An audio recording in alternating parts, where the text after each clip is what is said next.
Pop-off politics is our tip of the hat to the city of Houston. It's an opportunity for us to focus on agenda items the city is taking into consideration. It's also a time we closely examine these items. This guy does it right here. He does all the work for us.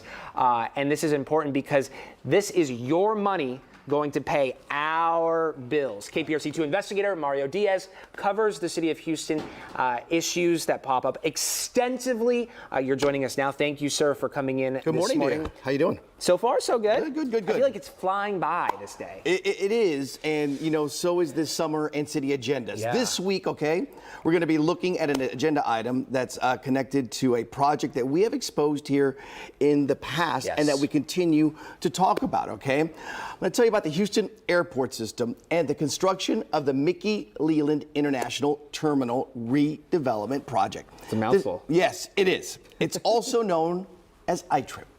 Coincidentally, it also happens to be the first agenda item this week. Here it is, and it reads as follows.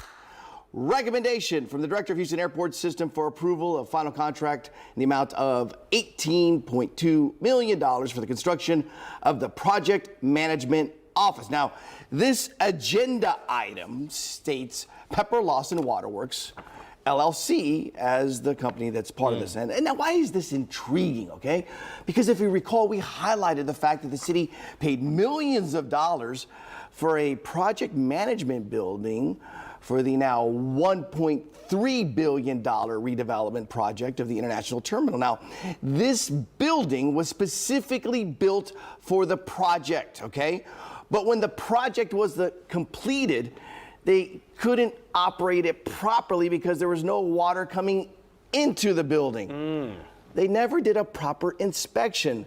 So they had to bring in all this extra equipment and generators to pump water and ultimately address the problem, which in the end added roughly $200,000 more to the project. Again, this was the building to help manage the entire project, and they got problems from the get-go. All because they never checked to see if the pipes had water flowing. And obviously, this must be symbolic of a bigger issue here. It is, and no doubt, Zach, okay, because the problems with this terminal have been from the get-go. In 2014, the city of Houston announced this big project to redevelop the international terminal, about $700 to $900 million, okay? Then the budget took off. Next year, $1.7 billion.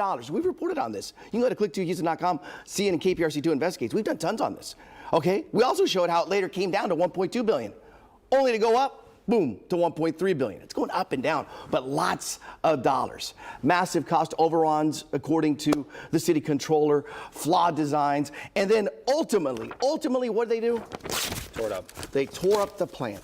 Mayor Turner came in, just said, I'm tearing up the plans. He didn't like the original drawings. He didn't like, in fact, he told me that there weren't enough gates here. There weren't enough gates. But then the new plans came out. And Zach, I can't make this up, okay? I can't make this up. Because what we found when the new plans, okay, again, and the original budget originally was about $700, $900 million. The new budget that came out was about $1.2 billion. It came down from 1.7, they got to, okay, it had less gates. The new plans had less gates than the old plans. But they tore them all up, and I didn't like the designs. I wanted more gates, and it had less gates. And it's this building that was to manage it all? Right.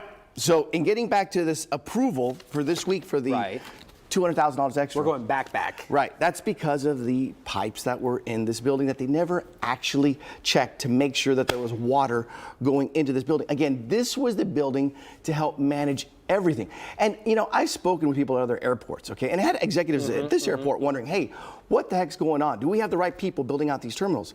And what was so intriguing about this is they spent so much money for this building, a project management building, where other airports in the United States, they'll rent warehouse space by the airport to manage a project. Yeah, of course, absolutely. Or you'll have trailers. Yeah, to survey, to be there. Yeah, right. Surveillance, be present. Right, but in this case, we built a $18 million building.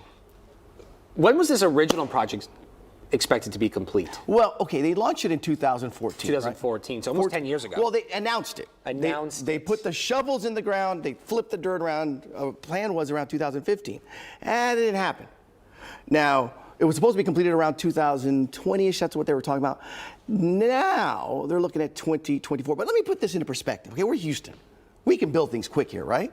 But in New York City, they announced the complete redevelopment of LaGuardia Airport in 2015. LaGuardia. LaGuardia, yeah. New York. Construction issues. You're dealing with traffic. The busiest over. hubs, I mean, absolutely, everything. yeah. They got their terminals all complete over there. In fact, Delta just opened up theirs last year. Right, of United. course. The throwback, yeah. But here, we're still struggling in Houston, and it's what? 9 years later, 9 years this later. has been announced. Yeah. And they still Almost don't have a full decade. And remember, this is the legacy of Mickey Leland, a very respected man here in our city. I know there's a Southwest terminal going up at It's Bush. true. Where does this stand? All right. So, okay, if you remember last year, they announced this project. It was about $250 million. Yes. And then earlier this month, you remember we reported on this? Yeah. It was listed at $450 million. Difference of $200 million. Exactly. Okay? An increase. Which we're going to be asking questions about here in the near future about this, because it's important. Because, you know, at the end of the day, Zach, this is all paid for by Houstonians. And how? You're like saying, well, this is a city of Houston issue. I live out in Sugar Land, right? I live down in Lake Jackson. This is going to be bothering me. Still your airport. I live, exactly. And every time you take off from the Houston airport system, you pay what is called a passenger facility charge, a PFC, which is about $4.50. That money goes into what is called a general enterprise fund, and the city pulls out of that money to maintain and help develop the airport. And at the same time, some of the cost is coming in from the airlines. They're paying, obviously, Of course, yeah. to get into here. So there you And go. this ongoing construction, what's that all about? Because that's all part of this? Well, no. The ongoing construction, I mean, think about what we've been seeing out at the airport. It's been ongoing and causing more problems. Again, this is a project that most people thought was going to be wrapped up. But all of this is part of that project, or a stem of it? The Southwest project? The current construction, like when you pull up, you're sitting in line for hours. Yes. What you're seeing with the delays. It's still all part of this. Yes. I think it's good to give that perspective to people. Absolutely. And let me clarify that. So when you drive right now to Bush Intercontinental Airport, you'll see a lot of construction going on. Well, this is the terminal that all that construction is taking place in. And it's been creating some headaches and everything like that. They had this in LaGuardia. I was there when it happened. Yeah. But when I came back home to Houston, I was like, hey, they're going to build a new airport, just like LaGuardia. Except LaGuardia got their airport in a few years. And we're still waiting for ours. And I recall JFK also going through a period of this, but again, it was just a period, and it lasted. It had an end in sight. Listen, I have spoken with people at other airports across the United States for years now about this project. Right. And, you know, and Mario Diaz is the man who's been in charge of it. I got to mention, it's not me. Different Mario Diaz, obviously. We focused on it's ironic. But the city controllers had questions. Airport executives at other airports saying, what's going on? Why can't they get this terminal up? They're saying it's finally going up. Originally, they said the completion was going to be around 2024. Now we're looking at possibly, according to it was a committee hearing, I heard the first quarter of 2025. Let's just hope it gets done fast. Yeah. Because at the end of the day, man, we're all paying for it. Yeah, we are. Well, sir, it is very interesting. It is a mess, and I'm glad you're on this. Mario Diaz. Agenda item number 1. Agenda item number 1. You heard it right here.